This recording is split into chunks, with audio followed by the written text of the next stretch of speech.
las tres cosas más importantes de tu vida? ¿Tu carrera? ¿Tus logros profesionales? ¿Tu estabilidad económica? ¿Tus bienes? ¿Tu salud? ¿O quizá tus hijos o tu esposa o esposo? ¿Cuáles son esas tres cosas más importantes para ti? Ahora bien, si tuvieras que entregar o perder por la razón que sea una de esas tres cosas, piénsalo bien. ¿Cuál entregarías? Ahora presta mucha atención a la siguiente pregunta. ¿Cómo reaccionarías si por alguna razón perdieras no solo una, sino las tres cosas, las más importantes de tu vida al mismo tiempo y sin poder elegir? Lo que para nosotros es apenas un ejercicio mental, para muchos cristianos de otras épocas esto fue una experiencia muy real. La mayoría de cristianos en la actualidad disfrutan de una calidad de vida que sus hermanos en otras épocas nunca imaginaron. Pero desgraciadamente, esto ha afectado gravemente la vida cristiana moderna y su interpretación y entendimiento de la Biblia. Cuando nuestra calidad de vida es demasiado cómoda y buena, deberíamos sospechar y estar alertas.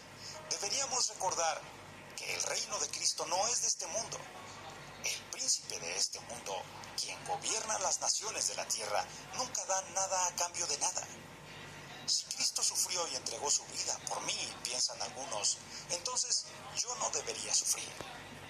Les parece extraño el sufrimiento que como fuego llega un día para probarlos. Pero la pérdida, el dolor, la enfermedad, el aguijón de la muerte son armas que Satanás guarda celosamente en su arsenal, listas para usarlas cuando se requieran. Y las está preparando mayormente para los últimos tiempos. El Señor nos advierte del peligro de la comodidad de las riquezas a través del mensaje de la iglesia a la Odisea.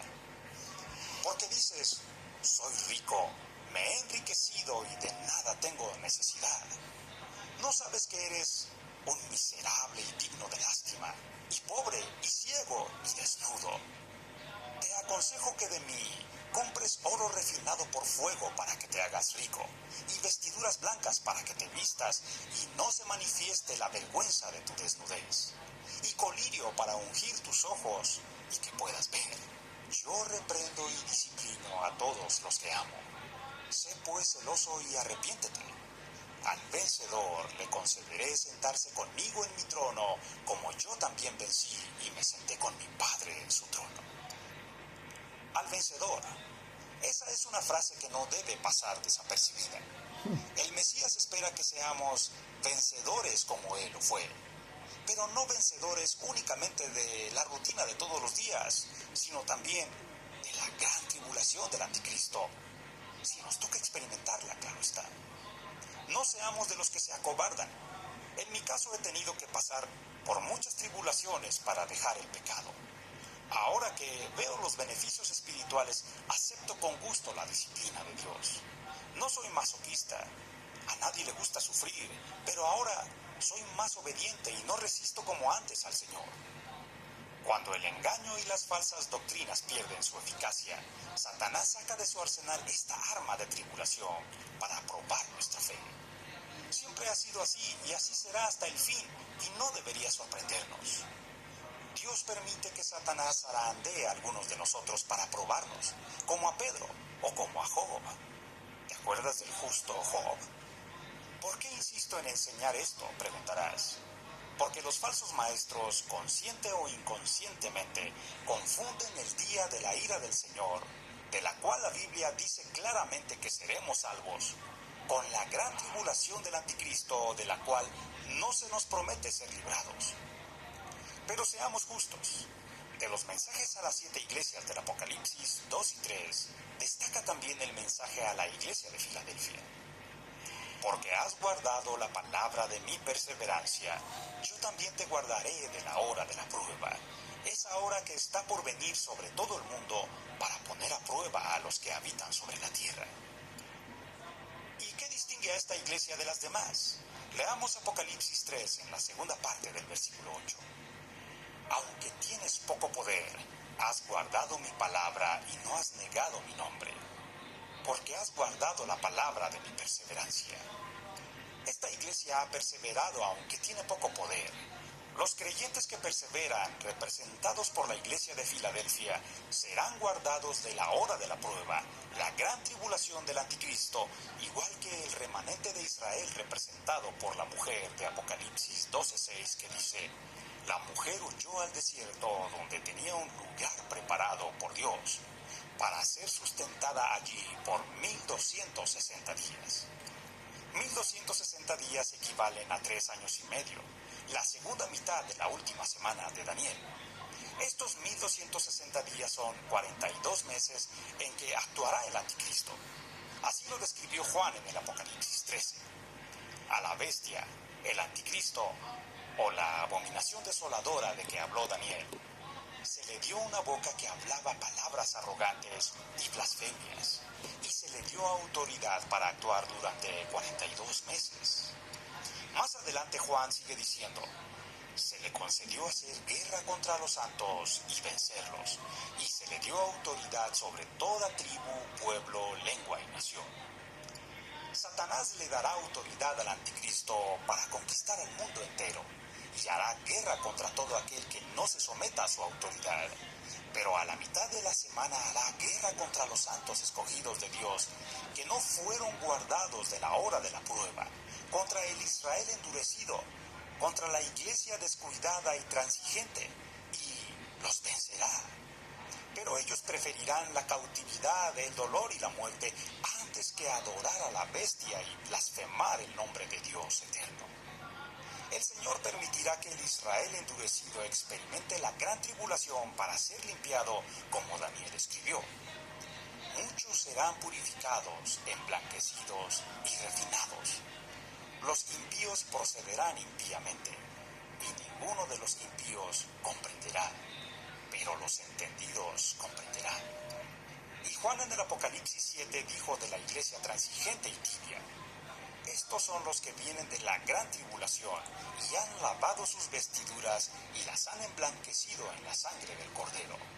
Ya no tendrán hambre ni sed, ni el sol les hará daño, ni ningún calor abrasador. Muchos de ellos serán martirizados por su testimonio ante el régimen del anticristo antes que apostatar y ser marcados con la marca de la bestia. Es interesante notar que uno de los ancianos en la visión de Juan le preguntó: estos que están vestidos de vestiduras blancas, ¿quiénes son y de dónde han venido? Juan no los reconoce, probablemente porque son creyentes de todo el mundo, judíos y gentiles. Cabe recordar cómo la Alemania nazi, el séptimo imperio de la bestia, la que por cierto permaneció un poco de tiempo, como leemos en el Apocalipsis 17:10, usó la propaganda de Joseph Goebbels para disfrazar, ocultar o justificar el exterminio de los judíos.